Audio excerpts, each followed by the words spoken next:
All right, we've gone ahead and switched over from the 2-post lift to the 4-post.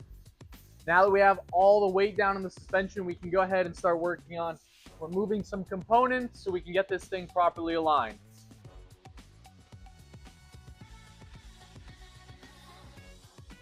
First off, to remove tension off, we already took out the bolts on this upper control arm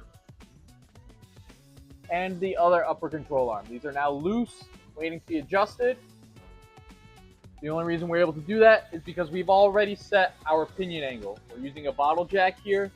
We have it resting against the pinion to hold the whole weight of the axle from tipping forward and backwards. Now we're just going to go ahead and pop this bolt out on the upper track bar mount. Slide it out like that. And now the whole suspension is relaxed. So we've gone ahead and used our ratchet strap to pull over the body of the vehicle to center it with the axle.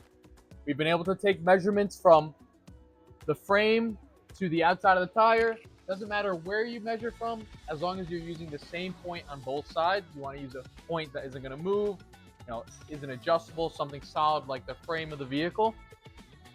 So we've found that point, and we've gotten our track bar adjusted properly. Should slide right in without putting too much force on our track bar. Now we're going to adjust our upper control arms until they slide right into the hole. We don't want to force it in with the bolt. Adjust it so it slides in perfectly. We slide through with no resistance. And we can throw our flag nut on it. Same thing as on the other side. We're going to pop this in here and double check to make sure it's centered. Looks good. We should be able to slide our bolt right through easily.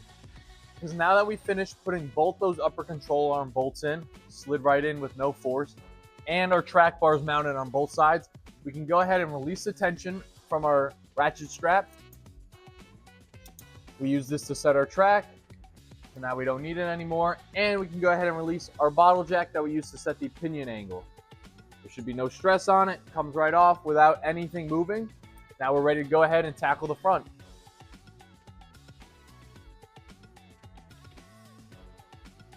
So in preparation to remove the front uppers, we've gone ahead and placed a bottle jack, and we're supporting our front differential here right at the pinion. This is to hold the angle, so once we pop those uppers out, the axle isn't rolling around. We're just going to support it now and get ready for the next step. All right, so now that we're under the front, as you can see, we've already gone ahead and removed the track bar bolt here. That's let the suspension relax. And we're also looking at our front upper bolt here. But in the case of these uppers, since in the previous steps we had to go ahead and install the bolt through the frame, it's a lot easier to simply pop out the axle side mount, because now you can lift it up and you have enough room to make any adjustments that you need. We're going to go ahead and do this on both sides to fully relax the suspension.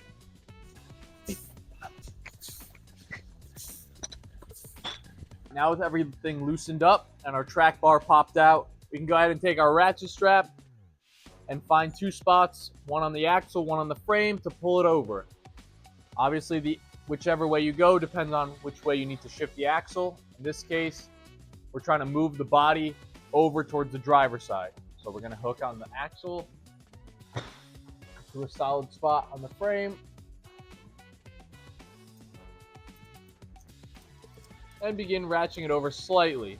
I'm just going to get a little bit of tension on it, and then we can start checking. All right, so right now we've gone ahead and we're checking the track.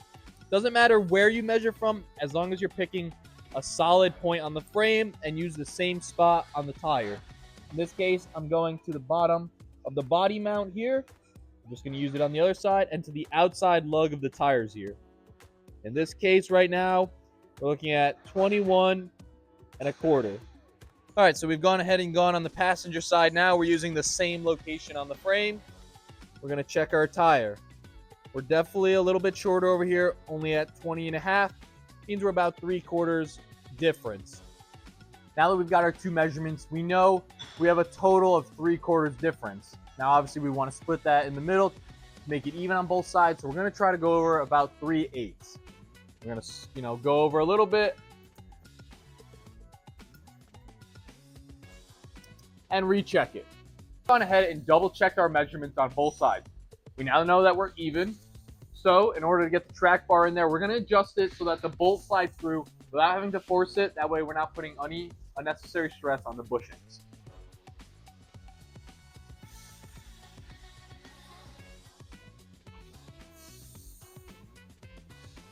So with that adjusted, we can go ahead and take our factory hardware and slide it through with no force. You can also notice here that we are missing our steering stabilizer. We left that off on purpose. That way we have enough room to get into this hardware without it blocking us. All right, so we've gone ahead and set our pinion angle where we want it to be using this bottle jack here and just a standard angle finder. We can place this on the top of the C at the axle end and on the top of the pinion here to check our angles. We recommend around 5 degrees of caster. This can be optimal for all driving conditions. So now that we've got that set, we can go ahead and get our upper control arms ready in place. We're just going to unscrew them as needed so the bolt slides right through the hole without any force put on it. All right, so we've gone ahead and used our angle finder on the upper ball joint there. It's a nice flat spot. With our pinion angle set, we're getting around 5.2 degrees of caster. While using an angle finder can help you get in the ballpark, we highly recommend visiting a professional alignment shop to get an exact caster spec. All right, now with our pinion angle set where we want it, we're going to go ahead and reinstall the upper control arms. We're simply going to adjust them as needed till the bolt will slide right through. So a couple turns at a time, see if it lines up, and install the hardware. Should slide right in. Same thing on the other side. Going to make a couple adjustments. See if it lines up.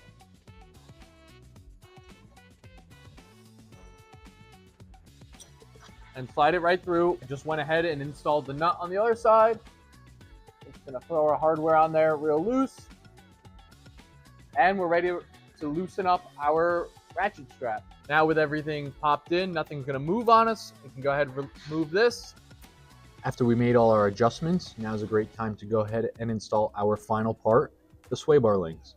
I'm going to link to a video where we did a full cutting and install process with our sway bar links to help you get those properly set up and then easily installed into the vehicle.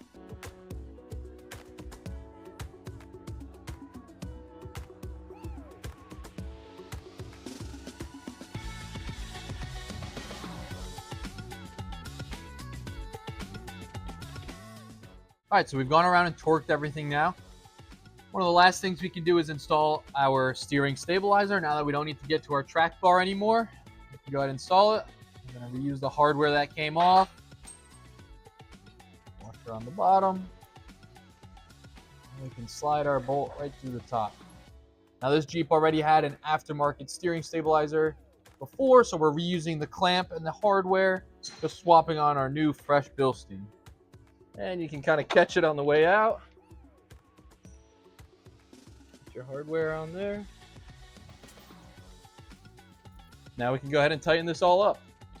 Now, the only thing left to do is get out there and take your Jeep for a ride so you can experience why Clayton Off-Road was the only choice for this lift kit. If you have any more questions about doing this install or the parts you've seen in this video, feel free to reach out to us by phone or email. And you can always double check our written instructions found on the product page of our website.